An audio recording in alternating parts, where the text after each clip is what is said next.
Hey everyone, welcome to my another mini vlog. আপোনালোক সকলোলৈ মোৰ ফালৰ পৰা হেপী উৰুকা। আমাৰ কাঠআলু কাটি আছে আৰু দেউতাই দিনৰ সাজৰ কাৰণে আজি মাছ আনিছিল। আমাৰ ভিডিঅ' কল কৰি ভনীয়েকৰ লগত মাছ ভাজি আছে। মায়ে আজি ওপৰলৈ ভাত লৈ গ'ল। আজি বোলে ওপৰতে ভাত খাব ৰ'দত। মোৰ ককা আজি উৰুকা বুলি আহিছিল ককা।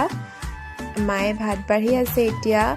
তাৰপিছত সবেই ককাক সেৱা কৰিলোঁ আৰু এতিয়া খাম আৰু মায়ে নাৰিকল ৰুকি আছে। আজি বোলে নাৰিকলৰ চিৰা বনাব। মাৰ হাঁহি দেখিছেনে? হৈ গ'ল নাৰিকলৰ চিৰা। তাৰপাছত মায়ে পিঠাও বনালে। আজি বোলে অলপ বেলেগকৈ বনাইছিল। তাৰপিছত মহাই আজি মাছ দিলেহি উৰুকা বুলি। আৰু ৰাতিৰ সাজৰ কাৰণে লোকেল চিকেন আৰু জহা চাউল দি পোলাও বনাইছিল। আমাৰ আজি ৰাতিৰ সাজ ৰেডি হৈ গ'ল। আকৌ এটা নতুন ভিডিঅ'ত লগ পাম। আজিলৈ আহিছোঁ, বাই।